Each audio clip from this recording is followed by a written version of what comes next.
Once again, good morning. Gayon din po sa mga kapatid natin na kasama natin sa ating live streaming, no, sa iba't ibang dako ng mundo. Nandiyan ang ating mga kapatiran.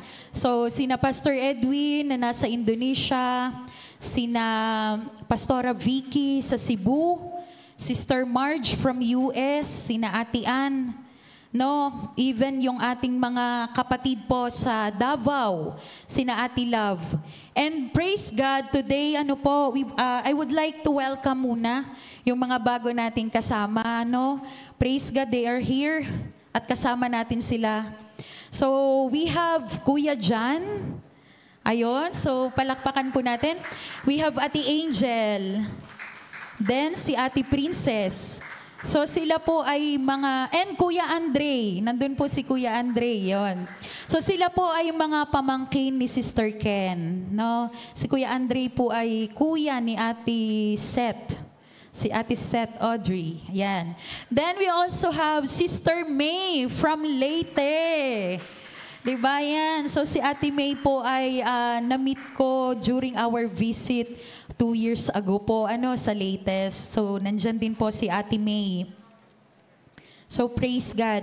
So sa umaga pong ito, kung inyo pong mapapansin, wala po ang ating pastor dahil he is fulfilling the assignment po na naibigay po sa kanya, sa ating barangay. So meron pong speaking engagement right now ang ating pastor. Then for Sister Ken and Kuya Lemuel, so sila naman po ngayon ay merong tournament. So sinamahan po ni Sister Ken ang ating Kuya Lemuel dahil meron siyang tournament. So nakakatuwa, no? Ang daming ginagawa ni Lord sa ating mga buhay. Amen. And even to the songs na inawit po natin kanina, talagang kung paano yung inihahayag ng bawat awitin natin dun sa ating mensahe today, it is really connected. No? So last Sunday po, akin pong uumpisahan na, no? So last Sunday po, itinuro sa atin ng ating pastor about divine management. So sabi niya po, tinawag niya itong divine kasi management is not an option. Ang management po ay kalakip ng pagkalikha sa atin ng Diyos. So kung paano tayo nilikha, yung feature na kailangan ay tayo ay maging good manager. Taglay natin yung management, it is already built in sa ating mga buhay. And binigyan po tayo ng ating pastor ng mga principles, pero hindi ko na siya isa-isahin today. Isa lamang po na gusto kong i-emphasize dun sa mga principle na yon is, anything that we cannot manage, we will lose it. Kaya naman, ang challenge po para sa bawat isa sa atin is to really excel and exercise yung tamang pag-manage or sa Tagalog po ay kung paano natin pamamahalaan, paano natin pangangalagaan, paano natin ihahandle ng tama everything na ipinagkaloob sa atin ng ating Panginoon. Amen. So today, I would like to share a message which I entitled, A Life of Unwavering Commitment. No? A life of unwavering commitment. So, let's talk about this message po in the context of sa buhay po ni Jeremiah. So, we have our Kuya Jeremiah, no? Pero ang pag-uusapan po natin right now ay buhay ni Prophet Jeremiah.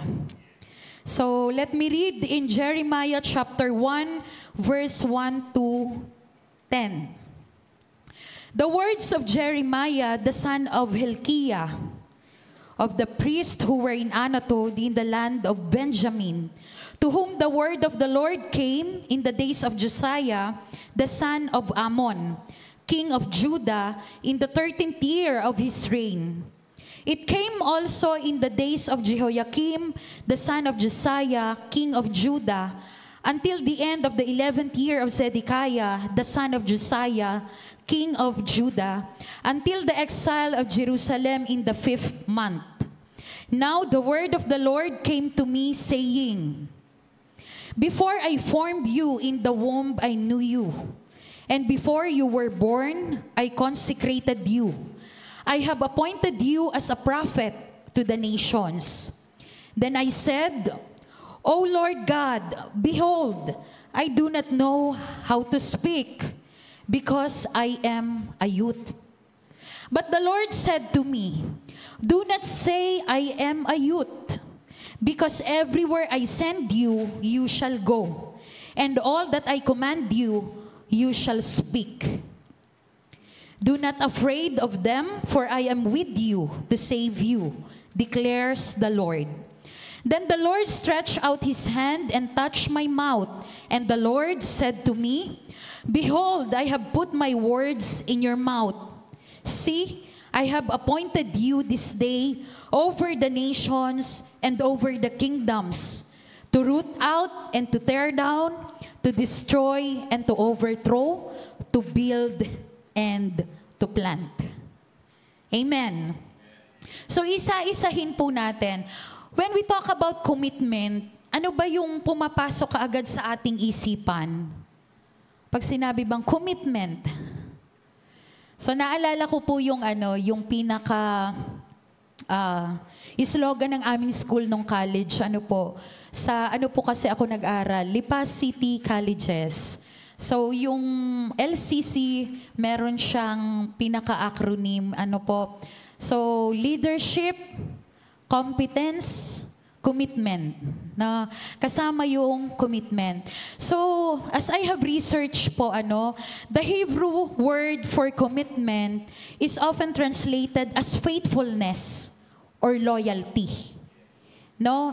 At during po yung ating mga nakaraang pag-aaral, dati, pag sinabi nating faithfulness, it is not just a word po it's a big word.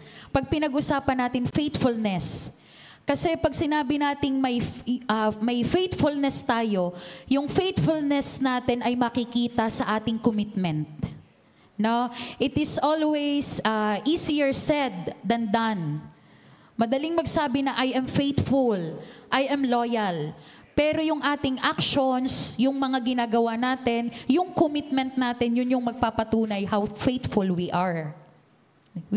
Agree po ba kayo doon? Amen.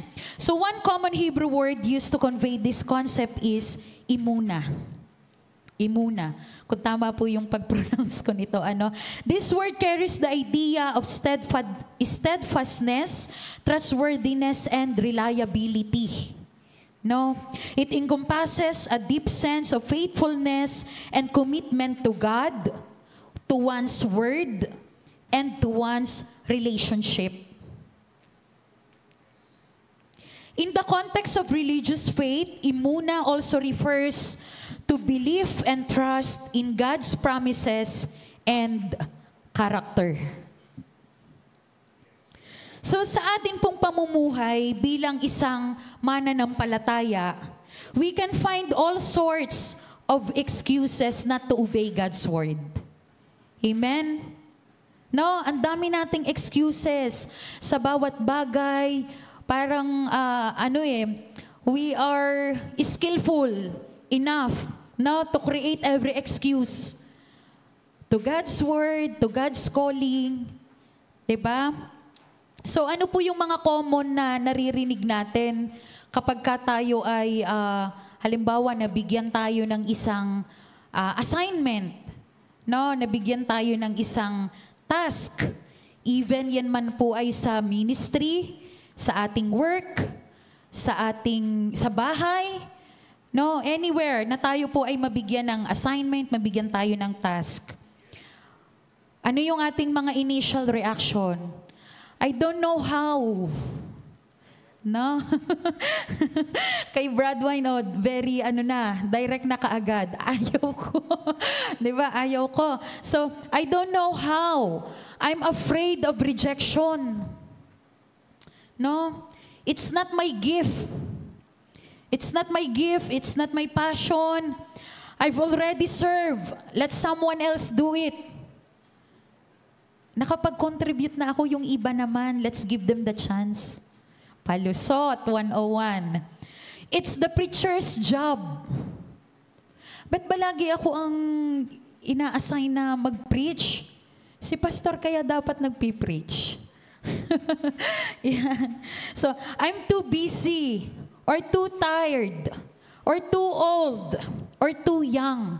Di ba, ang galing nating magbigay ng mga excuses. Parang sa bawat ibibigay sa atin, meron na agad tayong sagot. No? So Jeremiah had every excuse ready when God called him to be a prophet. No? His excuses are often our excuses. Same with us. Kahit po sa panahon natin ngayon, nung time na si Jeremiah ay tinawag ng Panginoon, nandoon din yung kanyang self-doubt, nandoon din yung kanyang hesitation. Kasi it's a human nature. Yun yung una nating reaksyon, yun yung una nating response kapag tayo ay nabigyan ng assignment that we are not familiar doon sa task or hindi yun usual na ginagawa natin. And sabi po dito sa ating binasa, si Jeremiah po ay galing sa pamilya ng priest. Ang tatay niya po, who was Hilkiah, ito po ay priest. No? Even yung grandfather po ni Jeremiah, yun po ay priest din. Pero yung function po kasi ng prophet at saka ng priest ay magkaiba. No? Kung atin pong pagninilay-nilayan, ang function po kasi ng priest ay kumbaga, it is already written in the law, in the book, kumbaga ay alam na yung sunod-sunod na gagawin. But the function of a prophet is different. Kasi pwede siyang mabago every day. Kung saan siya tatawagin ni God, kung saan siya ipapadala, ano ang ipapagawa, pwedeng mabago. In just a snap, di ba? Sa isang pagbabago ng utos ng Panginoon, pwede yung mabago. Unlike sa priest, na para siyang naka-program na. Alam na kung ano yung pagkakasunod-sunod ng gagawin. But the Lord, sabi nga po sa ating inawit kanina, our God is a promise keeper. Once na tayo ay tinawag ng Diyos, kalakip niyaan yung kanyang grasya para sa atin. Sabi nga, His grace is sufficient. Though nandoon yung ating weaknesses, yung grasya ng Panginoon sa ating mga buhay ay sufficient to cover those weaknesses. No? So atin po, ito po ibibigay ko sa inyo ng isa-isa. Sa bawat excuse na na-create ni Prophet Jeremiah, merong kalakip na pangako ang Panginoon para sa kanya. So first is, kumbaga si Prophet Jeremiah ay maraming objection. Si Lord naman, ang daming pangako sa kanya para mawala yung kanyang mga objection.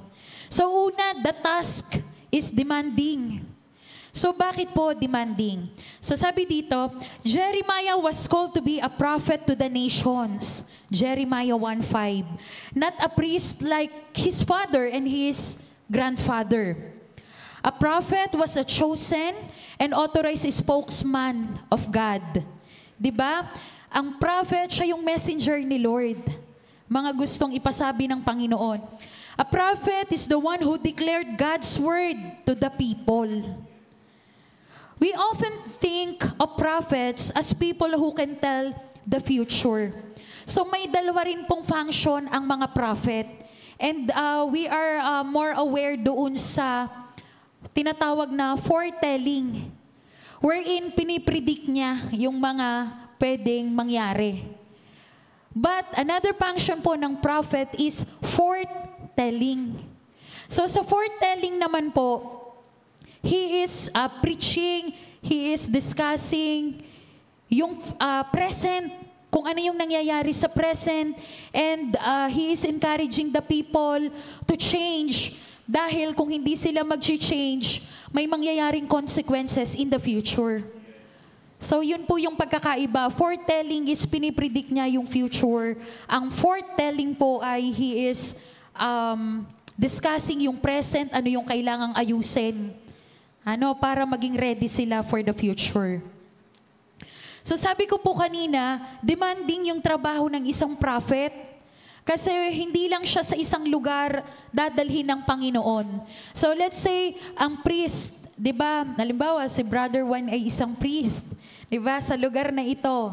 No, yung assignment niya is narito. Pero yung prophet, anytime, anywhere, pwede siyang dalhin doon ng Panginoon. Amen. So, pwede siyang, just like our Jesus Christ, di ba po? Jesus too was called to be a prophet. He traveled from place to place, challenging the people to change so that their future in heaven would be guaranteed. Jesus spoke to the hearts of the people. Most did not accept his message of repentance, for they did not want to change. So, our previous teachings po, ating pinag-usapan, since we are people of habits, napakahirap sa atin na magbago. Yan man ay mga simple na activity sa ating buhay, hirap na hirap tayong baguhin kasi nga nandudoon na yung ating habits. No? So God may assign us a demanding task, but His call keeps us going when we don't want to go and are ready to quit. So madalas po ganito tayo, pagka nahirapan na dun sa ipinapagawa, ayaw na. No? Worst case, inaabandon natin yung assignment na ibinigay sa atin. So where is our commitment there? 'Di ba?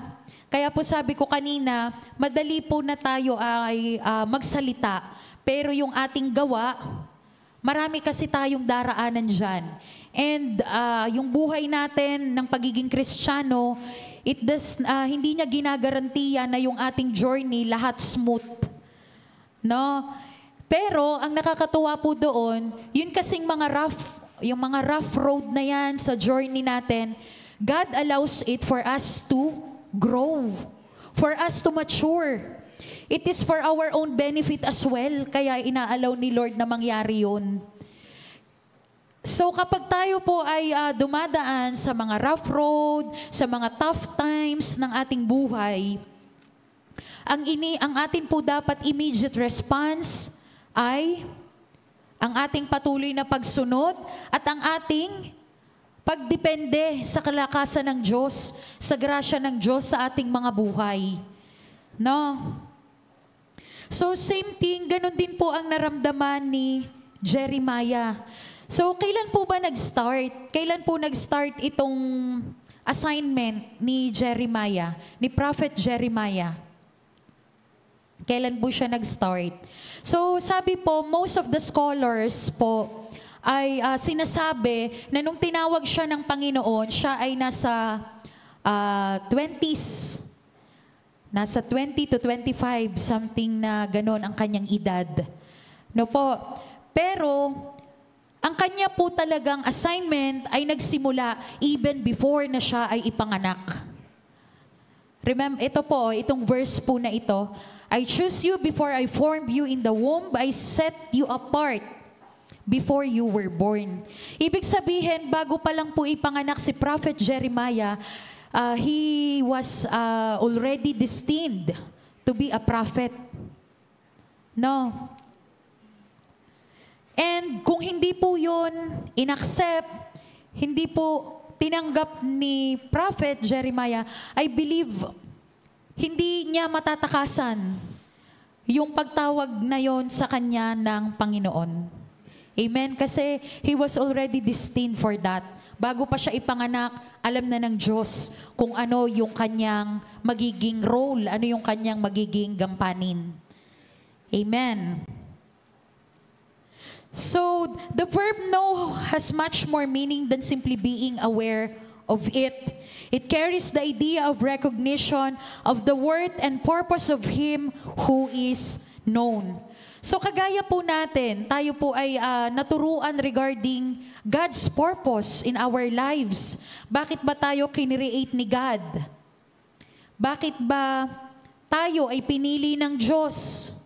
Ano ba yung very purpose? Ang nakakalungkot po sa buhay natin bilang tao, Naniniwala ako na gusto ng bawat isa sa atin magkaroon ng mahabang buhay. Sino po ba ang hindi nagpipray dito na kapag ka nag-birthday, ang prayer natin ay more years ahead, 'di ba? Long years. 'Di ba? 'Yun ang prayer natin. Pero sa patuloy po nating pag-aaral ng salita ng Panginoon, kingdom principles, hindi natin hindi natin mas dapat fokusan yung haba ng buhay, kundi yung quality ng buhay na meron tayo here on earth. Are we influential enough na kapag ka nawala tayo here on earth, ang maaalala nila is kung ano yung mga nagawa natin, instead yung nasa lapida lang natin, na yun na lang yung magpapaalala na kapag ka visit yung libingan, yun ang makikita. So sabi nga ni Pastor nung nakaraan, we are being ruled by the dead. No, we are being ruled by the dead. Bakit? Kasi kahit sa mga oras na ito, though wala na sila physically, we are still talking about their message, their preaching, their influence, kung paano nila na-touch yung buhay ng bawat isa sa atin, ng mga leaders natin, ng mga ninuno natin. No? Alin po yung mas mahalaga? Yung mahaba ang buhay, pero nung mawala, ang masasabi pa ng mga tao sa paligid, pasaway naman kasi yan nung nabubuhay. Puro, buti na lang, no? Puro bisyo naman yan. Diba? Sasabihin, puro bisyo naman yan. Sasabihin pa ng iba, okay na rin yan, kaysa naman ganito lang yung mga ginagawa niya rito. Diba? Masyado siyang nagwawarla dito sa mundo. So, mas okay na rin yan. So, it is the quality of life. Kahit pa yan ay 20 years lang tayo, pero yung kalidad ng buhay na meron tayo dito sa mundo, it is the most important. Amen.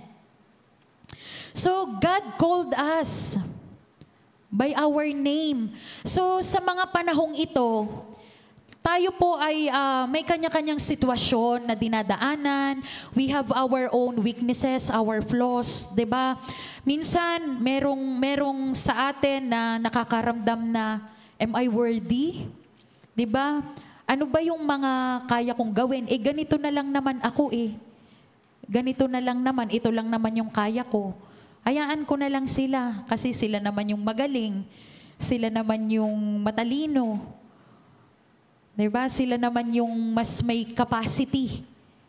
So maaaring ganun ang iniisip natin. But, sabi po sa salita ng Diyos, ang bawat isa sa atin ay pinagkalooban ng Panginoon. Iba't iba tayo ng kakayahan, iba't iba tayo ng kapasidad. Maaaring yung kahinaan ng isa, yun naman yung strength mo. Then yung kalakasan nila, diba? Tapos mahina din sila sa ibang part.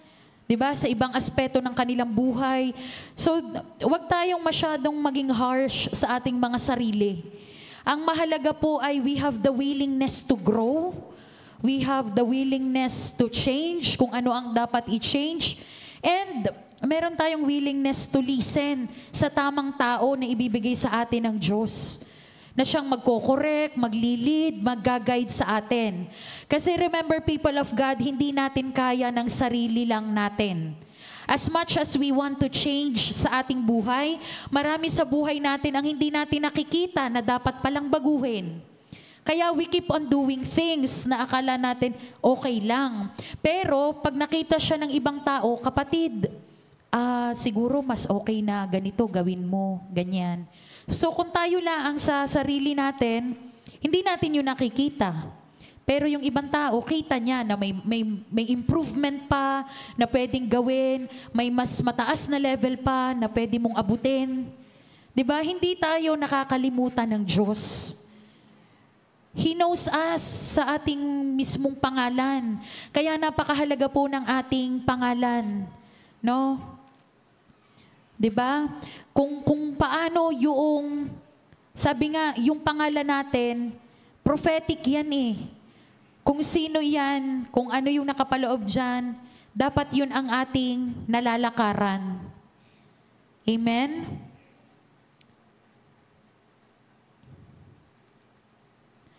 So second,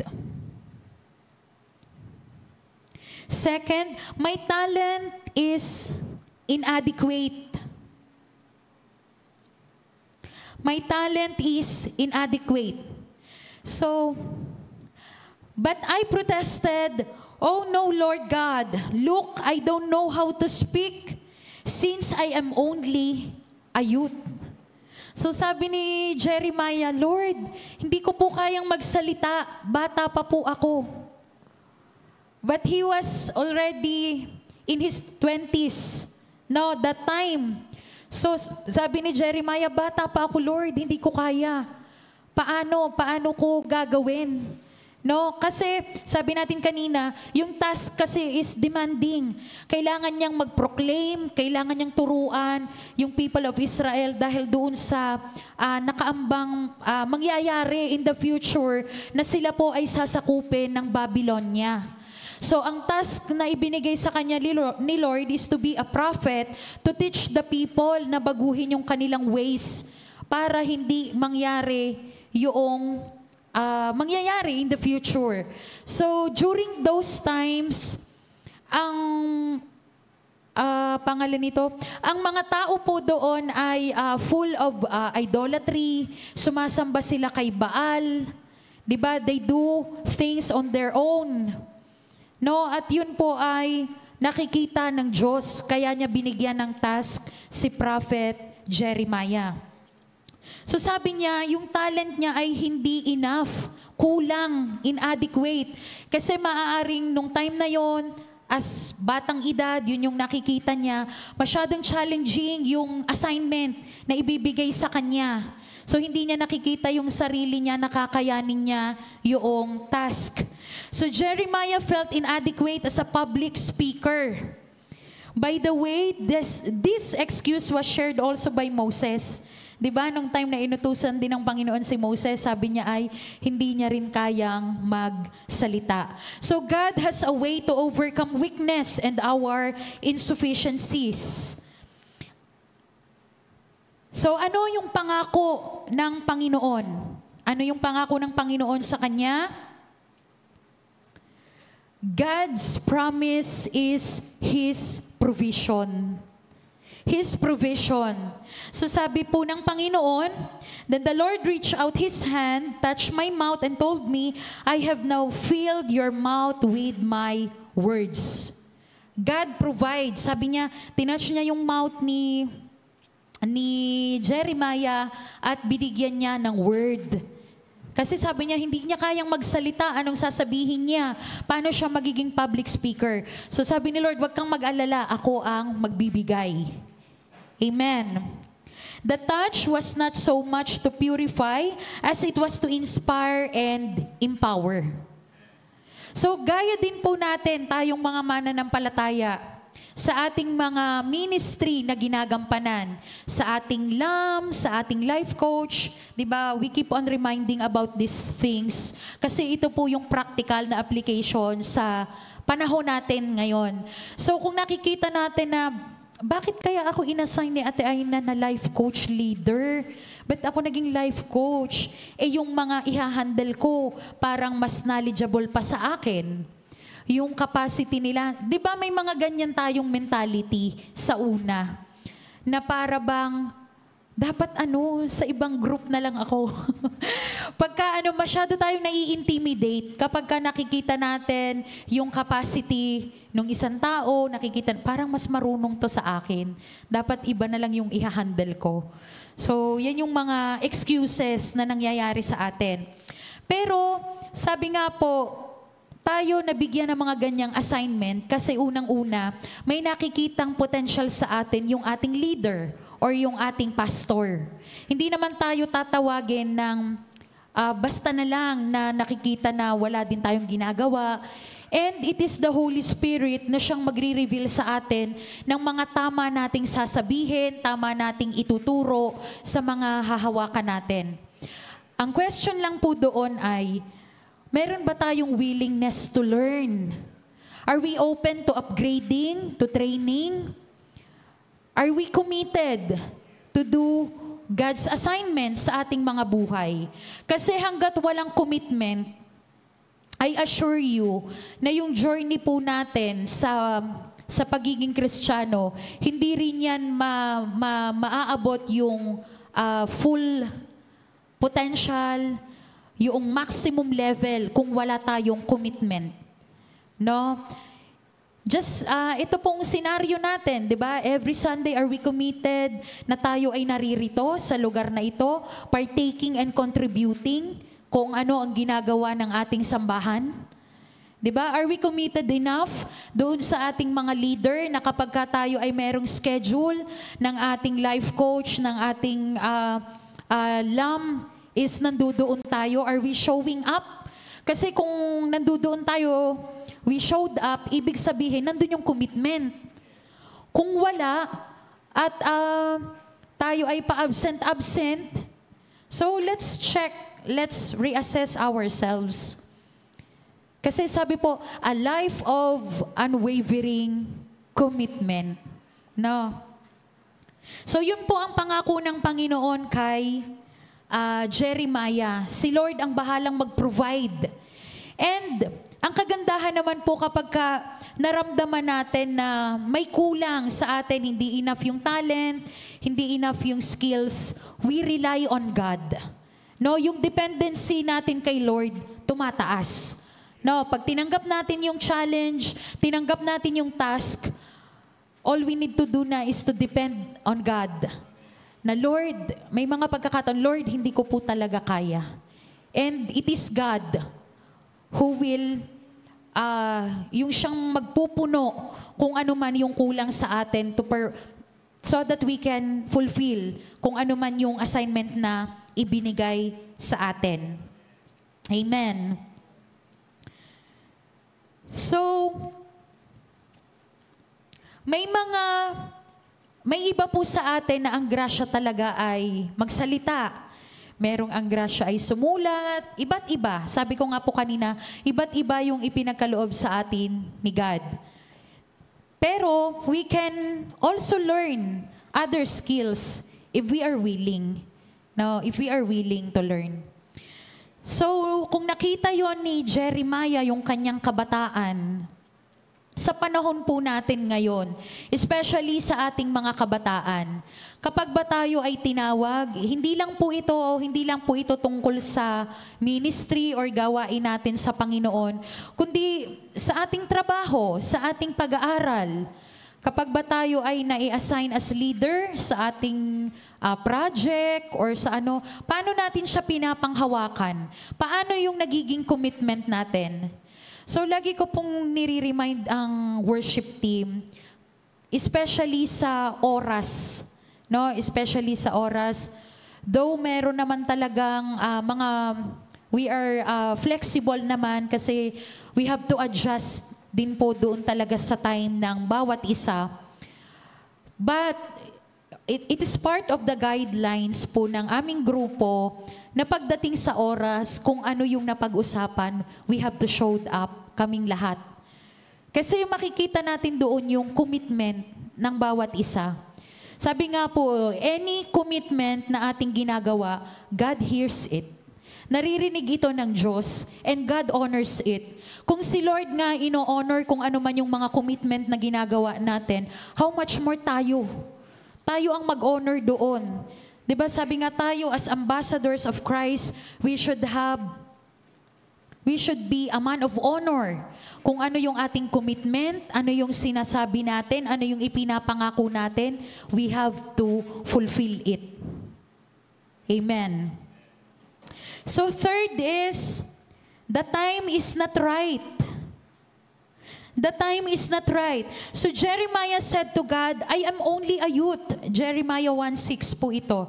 The word youth unfortunately rendered child in some versions of the Bible. Ordinarily denotes a young, unmarried man in his teens or early 20s. So yun nga po si Jeremiah, sabi ng mga ibang scholars, nasa 20 to 25 years old nung siya po ay tawagin ng Panginoon. His reply is not so much revealing his age as much as a deep sense of immaturity. He felt inferior. Diba, nakita niya maliit lang yung kanyang sarili, paano ko gagawin yung task na yon? Inexperienced and intimidated by the size of the task to which God was summoning him. No? So ano po yung pangako ng Panginoon nung sinabi ni Jeremiah na parang, Lord, this is not the right time para ako ay tawagin mo. So anong promise ni Lord? God's call may come at an inopportune time. But He never sends forth His servant alone. Yun naman po yung assurance sa atin ng Diyos. No? God's timing is always perfect. Laging tama yung timing ni Lord. No? Tayo, we are very limited yung ating pag-iisip. 'Di ba? Madali nating sabihin na hindi ko pa naman time Kasi nga one of the excuse natin 'yon. No, pero pag si Lord ang tumawag, si Lord ang magi-equip sa atin. Amen. So, we have the promise of God's presence. Na pag tinawag tayo ng Panginoon, sabi ko nga, yung grasya ng Diyos, yung presensya ng Diyos ay kalakip noon. So then the Lord said to me, do not say, I am only a youth, for you will go to everyone. I will send you and speak whatever I tell you. Do not be afraid of anyone, for I will be with you to deliver you. This is the Lord's declaration from Jeremiah 1:7 to 8. So nandoon ang presensya ng Panginoon. Kung tayo ay nasa presensya ng Panginoon, ano pa ba ang hahanapin natin? In God's presence, there is peace, there is joy.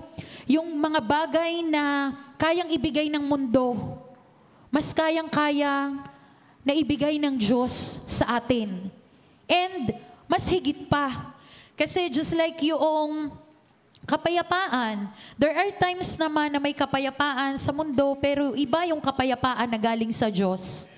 Ang kapayapaan na galing sa Diyos, kahit tayo ay may mga situation na kalmado lang, still, merong peace sa ating puso. Though meron tayong dinadaanan, meron tayong sitwasyon, we have hope. No, despite of the challenges, despite doon sa mga persecution. No? So yun ang pangatlo. Pang-apat, punta po tayo sa pang-apat. The teaching is dangerous. The teaching is dangerous. So sabi ni Prophet Jeremiah, Lord, paano ko ba ito gagawin? Maaring maging delikado yung kanyang buhay during those times. Kasi yung pinapasabi sa kanya ng Panginoon ay para ma-open yung mind ng mga tao na maalis sila doon sa kasalanang ginagawa nila. Of course, there were oppositions, there were persecution, to the point po na siya ay kinukutya habang siya ay nagtuturo. Meron nga na siya ay tinatawanan. Kaya nga po si Prophet Jeremiah ay tinawag na the weeping prophet. Sabi nga po ni Prophet Jeremiah, kung maaari lang na siya ay hindi na ipinanganak ng kanyang ina. No? Na kung maaari lang ay nagstay na lang po siya dun sa sinapupunan ng kanyang ina. Bakit? Kasi napakabigat ng trabaho na ibinigay sa kanya ni God. Di ba po, biruin mo yon, nagtuturo ka, hindi nakikinig. Nagtuturo ka, ikaw pa ang kinukutya. Nagtuturo ka, gusto mo sila, nandoon yung heart mo to save them, to let them know na yung mga wrongdoings nila, kailangan nilang itama. Pero ang kapalit noon, pine-persecute ka pa. So tayo nga, wala pa nga tayong mga naririnig na ganyan. Medyo mahirapan lang kasi halimbawa, hindi dumating yung mga kagrupo, hindi nagpapakita yung ka-life coach. Ayaw ko na nga. Hindi ko na nga itutuloy. Ayaw nyo ha? Sige, hindi na rin ako magtuturo. Si Jeremiah nga, mas grabe yung kanya. To the point po na ilang beses siyang nakulong. Bakit siya ikinulong? Kasi nagtuturo po siya sa temple. Ngayon, dumating yung mga priest. Jeremiah, kumbaga sa istorya ganito po. Jeremiah, anong sinasabi mo? Kumbaga ay, bakit ka nagsasalita ng ganyan? Hindi, bakit mo pinoproclaim na ikaw ay prophet ng Diyos? Bakit ganyan ang mga itinuturo mo? So ikinulong nila. Ikinulong nila si Jeremiah. Pero hindi siya natapos, hindi siya humihinto. Hindi siya humihinto. And isinearch ko rin nga po, though hindi stated kung ano yung reason mismo ng pagkamatay ni Jeremiah. But he was successful in doing po yung assignment na ibinigay sa kanya ni God. Despite of the tough times, and majority nga po nung kanyang ginagawa, talagang tough times. Kumbaga tayo, sabi ko kanina, yung journey natin, may smooth, may rough. Yung kay Jeremiah, more on rough road. More on rough road yung kanyang mga dinaanan. So, the Lord did not give Jeremiah a joyful message of deliverance to announce, but a tragic message of judgment. Kasi pinoproclaim niya, dinideclare niya yung judgment ng Diyos sa kanila kung hindi sila magsisisi, hindi nila babaguhin yung mga mali nilang ginagawa. Jeremiah would be misunderstood, persecuted, arrested, and imprisoned. More than once, his life was threatened. Anytime, pwede siyang patayin.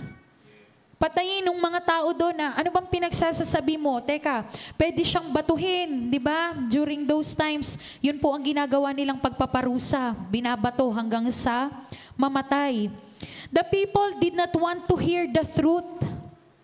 Ayaw nilang marinig yung katotohanan.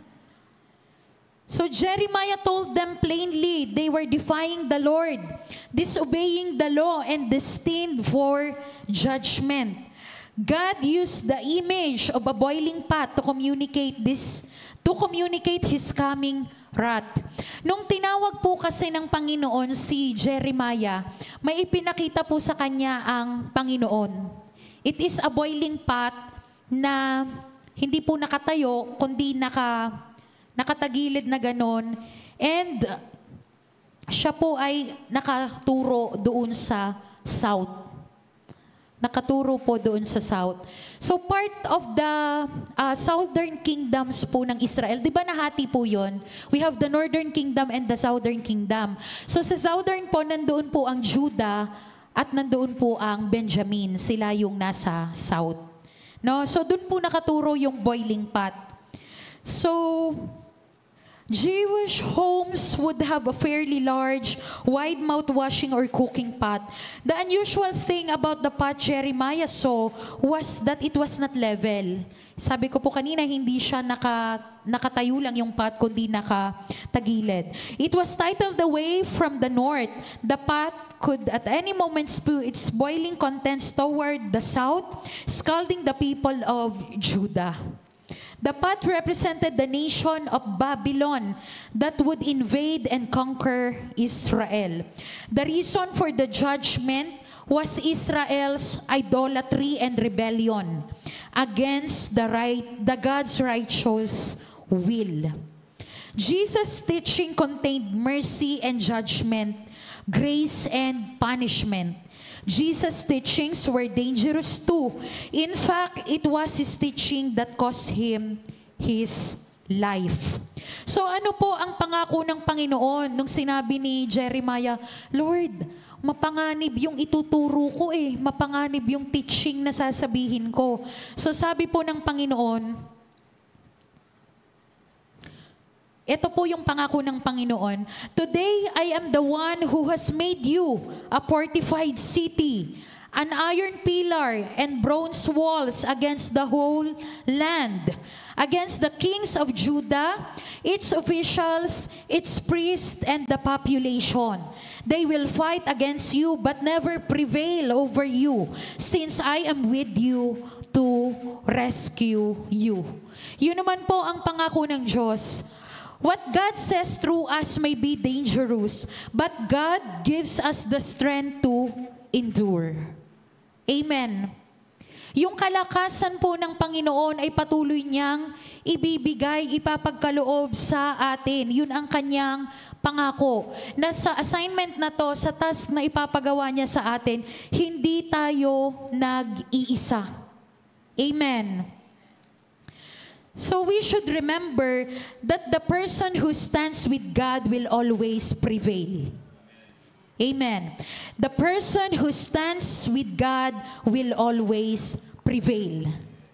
Someone once said, "One with God is a majority. Alone, we are helpless. With God, we prevail." Diba, napakaganda po nun. One with God is a majority. Alone, we are helpless. With God, we prevail. So the fifth excuse na meron po si Prophet Jeremiah. Do I have to go now? Do I have to go now? So may pag-confirm si Prophet Jeremiah. No, kailangan ko na bang umalis? Kailangan ko na bang kumilos? So God was expecting immediate action from Jeremiah.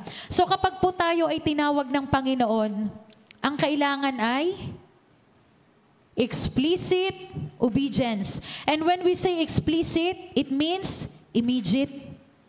Walang delay. Walang postponement.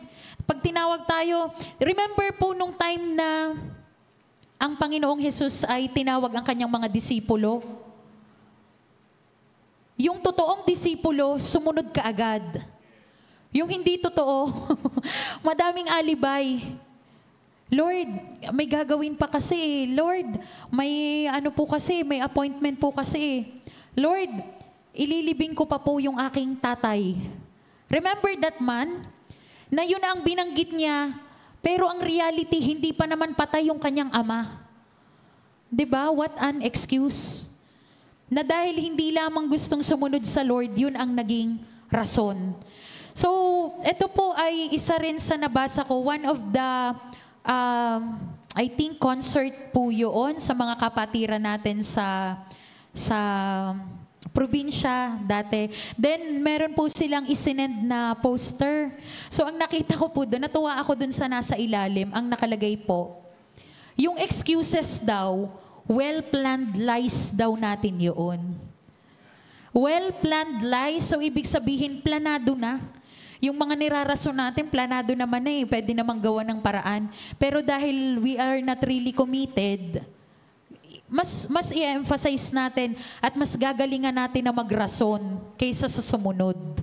Na well-planned lies ang tawag doon. There are cases din naman po na talagang hindi maiiwasan, may mga nangyayari. Pero ang sabi nga po dyan na itinuro sa atin, sabi po daw ni Dr. William Woon, yung maging dahilan natin na may susunduin tayo sa airport, pwede yung mangyari 1 o 2 beses. Pero yung every Sunday na lang may sinusundo tayo sa airport, iba na yun. Baka nag-change career na tayo. Kaya lagi tayong nasa airport. Tama? No? Kaya laging may sinusundo. So yung mga ganong bagay ang kailangan nating bantayan. No? So sabi po dito ay, God said, "Now, get ready. Stand up and tell them everything that I command you." Jeremiah 1:17. In Jeremiah's day, the men had to tie their loose robes together with a belt in order to run or to work. Jeremiah was in for a struggle. He had a fight on his hands. Halos hindi maitali ni Jeremiah yung robe. Baka nanginginig-nginig pa. Lord, ito na ba talaga? Ito na ba talaga na kailangan ko na ba talagang pumunta? Kailangan ko na ba talagang magsalita? Lord, kailangan ko na po ba talagang pumunta sa lugar, maglam doon kahit maraming persecution, yung halos sinasaraduhan ka ng gate para hindi ka makapasok, walang parking, di ba? Lord, ila-life coach ko po ba to? Ano naman po parang wala naman pong nangyayari dito sa ka-life coach ko. Mas madami pa nga po yung pagre-reason out. Diba? May mga ganyan tayong. So, dress yourself for work or gird up your loins was a metaphor that meant get ready for action. Get ready for action. Today we would say, roll up your sleeves.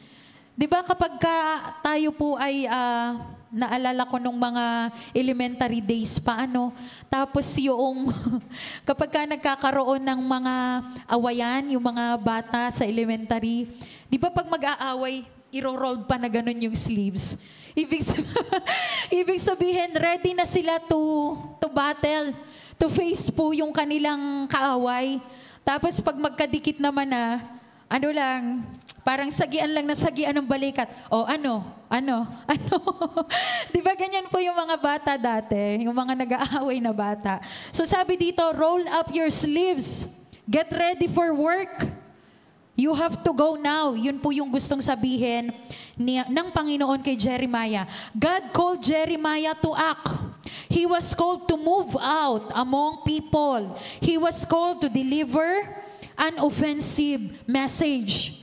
So, ganun ka-challenging, ganun ka-demanding yung work na meron si Prophet Jeremiah. Kasi, kumbaga sa panahon ngayon, para po siyang si Senator Raffy Tulfo. 'Di ba? Walang tinitingnan, parang si Mike Enriquez naman yata yung masasabi ko. Kumbaga, wala siyang issue-sugarcoat doon sa message. Offensive message ang kanyang bibitawan. So sabi ko nga, dangerous kasi pwede siyang patayin ng mga tao na nakapaligid at nakikinig sa kanya. 'Di ba? So, He was called to deliver an offensive message. He would not be welcome. No, he would not be welcome, nor would he be accepted. He would anger his hearers. Pwedeng magalit sa kanya, kaya nga pinersecute siya, kinulong siya, di ba? So, ang promise ng Panginoon, God expects obedience immediately. If we don't, we are in danger of God's wrath. So, mahirap pong tanggihan kapag ang Panginoon ang tumawag. No? Mahirap pong takbuhan yan. So, di ba sino po ito yung kinain ng napunta sa tiyan ng malaking isda? Jonah, kahit gaanong takbo, hindi niya natakbuhan kung ano ang calling sa kanya ng Diyos. Amen. Do not be intimidated. We have the promise of God's power. No? We have the promise of God's power. Do not be intimidated by them, or I will cause you to cower before them.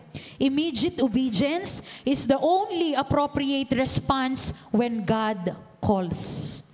Kapag tinawag tayo ng Panginoon, ang kailangan na response natin ay explicit obedience. Alam niyo po, sabi nga nung dati nating pag-aaral, selective obedience is disobedience. No? Hindi po kasi pwede na selective. Kung ano lang yung kaya natin, kung ano lang yung madaling sundin, yun lamang po ang susundin. Sabi nga, ang totoong pagsunod is yung pagsunod sa bagay na hindi mo kaya. Hirap ka, iiyak ka, tutulo ang uhog mo kasi nahirapan ka, nagtatalo yung isip mo, nagtatalo yung puso mo, susunod ba ako o hindi? Kapag umabot tayo sa situation na yung situation na yon, it will either make us or break us. It will make us kung tatanggapin natin and magiging willing tayo to do that assignment. It will break us kung aayaw tayo and aalisan natin. So there are people na dahil hindi na ma-stretch ang ginagawa, aalis na lang ng church. Hanap na lang ako ng iba, yung medyo madali-dali naman, yung message. Hindi naman ganun kahirap.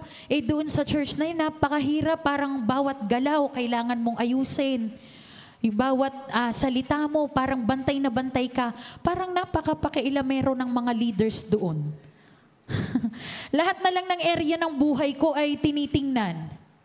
So, namimili kung ano yung mensahe na nagtitikil sa ears. Ano lang yung masarap pakinggan, yun lang ang susundan. So, selective obedience is disobedience. So, same with our commitment, partial commitment is no commitment. No? Kung partial lang po ang commitment natin, there is no commitment at all. Kung wala tayong commitment, hindi tayo fully committed, ano lang, easy go lucky lang. Sumulpot sa church, darating, mawawala. You go on your own terms, own condition, kapag ka hindi fully committed. So there's no such thing as partial commitment. Kasi kung partial ang commitment mo, wala ka talagang commitment. Pag wala tayong commitment, wala tayong sense of accountability.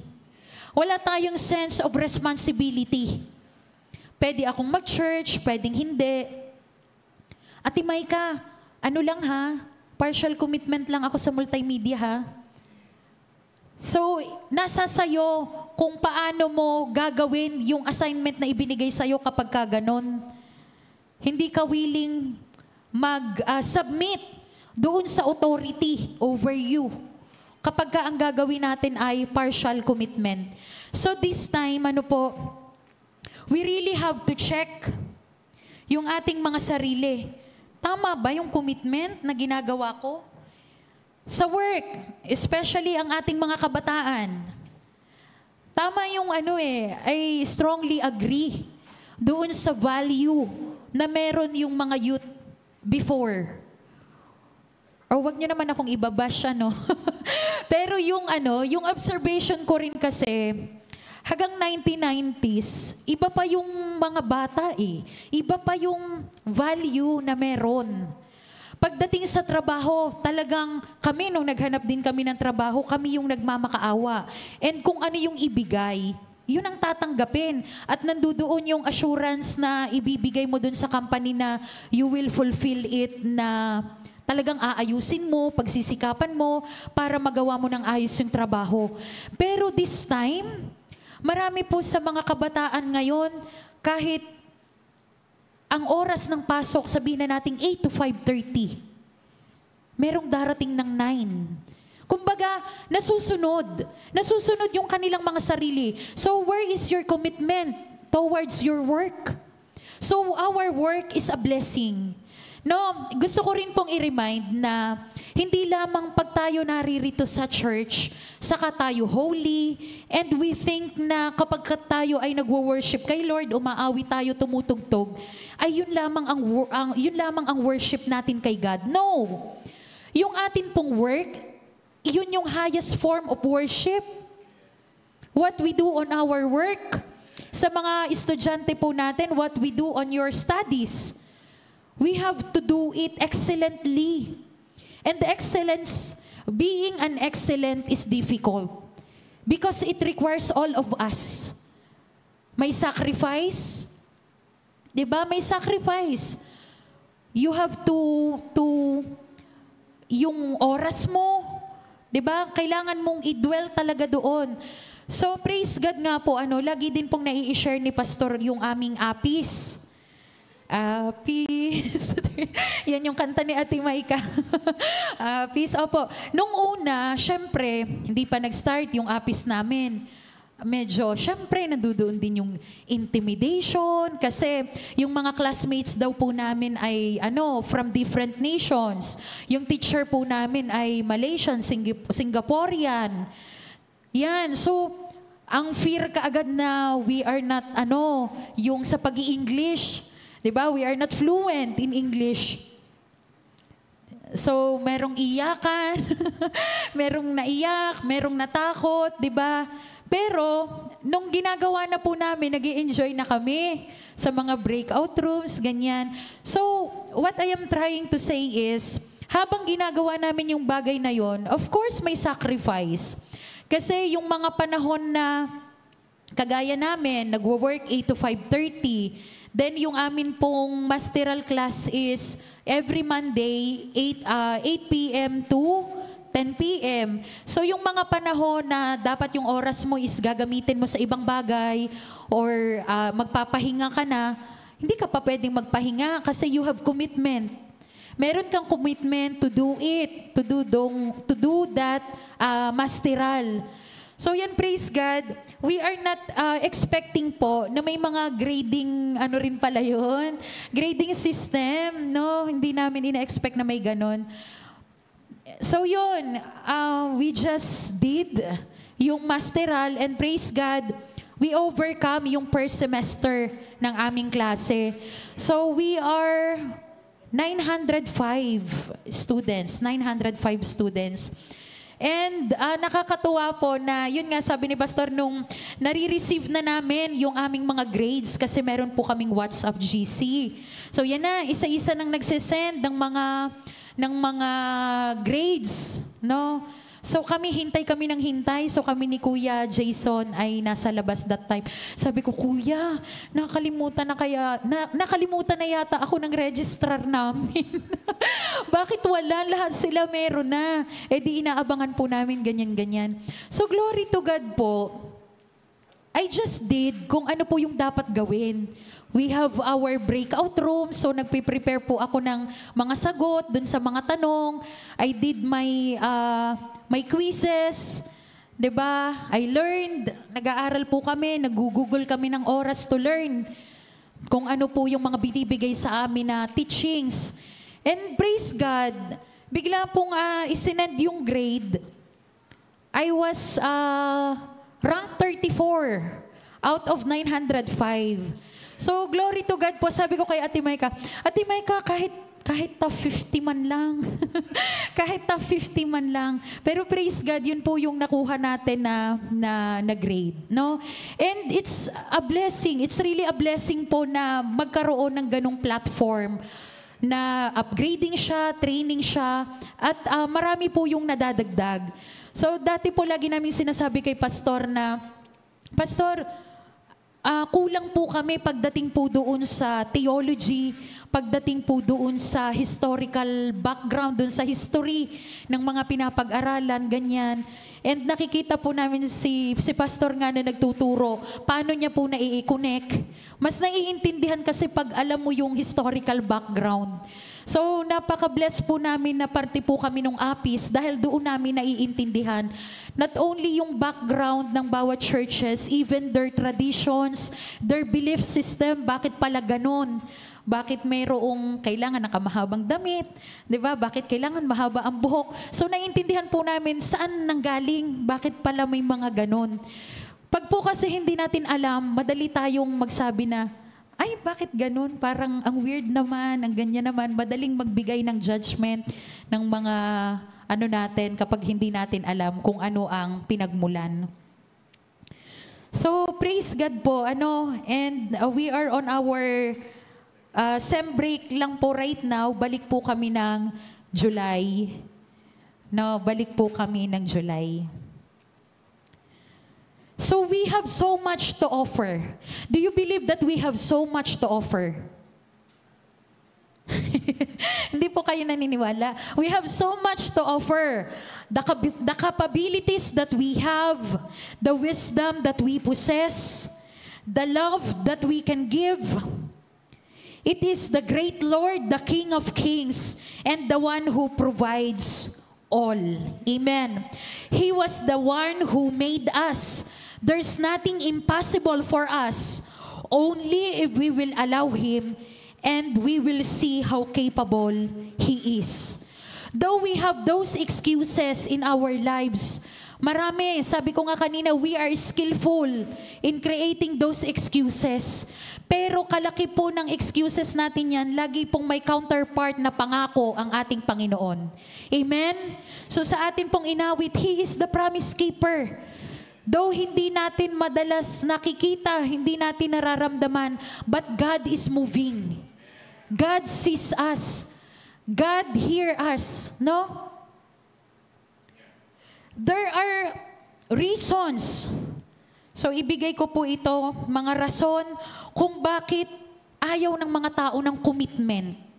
Bakit ba ayaw ng mga tao or bakit ba iniiwasan ng mga tao ang commitment? Una, fear of failure. Takot magkamali. Takot mabigo. Second, fear of rejection or criticism. Takot na may masabi ang ibang tao. Kaya ayaw. Third, busyness and prioritization. Remember the meaning of busy? Busy, business under Satan's yoke.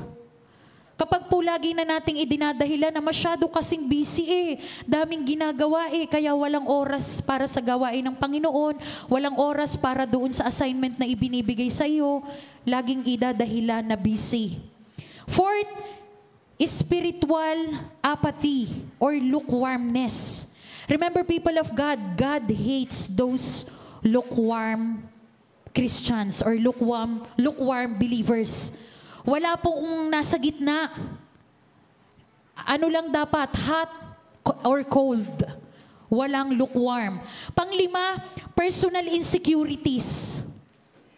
Personal insecurities. Yun, makikita agad yung kakulangan ng sarili, yung kapasidad. Pang-anim, unwillingness to sacrifice. Unwillingness to sacrifice. Yung oras, yung resources, yung personal desire.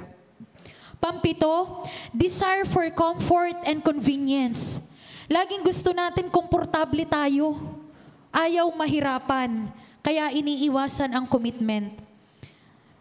Pangwalo, lack of clarity or vision. Lack of clarity or vision. Hindi talaga nila alam kung ano yung purpose or ano yung calling nila. So, I do believe na ang bawat isa sa atin, malinaw na kung ano ang purpose ng Diyos sa ating mga buhay. Amen. Amen. So, focus on self-interest. Focus on self-interest. So, madalas po na nakatuon or mas pinapriority natin yung mga pansarili nating ambisyon, sarili nating kagustuhan. Nasasabihin natin, hindi ko po kaya kasi hanggang dito lang po yung kaya ko, may iba po akong gustong gawin. 'Di ba? So yan po yung mga kadahilanan. Ulitin ko po, fear of failure, fear of rejection or criticism, busyness and prioritization, spiritual apathy or lukewarmness, personal insecurities, unwillingness to sacrifice, desire for comfort and convenience, lack of clarity or vision, and focus on self-interest. These are some of the reasons why people avoid commitments. And para po sa aking conclusion, as selective obedience is disobedience, partial commitment is no commitment. Amen. Hindi pwedeng selective obedience kasi disobedience pa rin yun. Mas lalong hindi pwedeng partial commitment kasi there's no commitment at all. So let's pray. Father God, Lord, we thank you so much, Panginoon, sa umagang ito na iyong ibinigay sa bawat isa sa amin. Maraming salamat, O God, sa mensahe mo, Lord, na iyong ibinigay, Panginoon. Maraming salamat, O God, at aming dalangin na ang bawat isa sa amin will truly understand the essence of commitment that we are doing.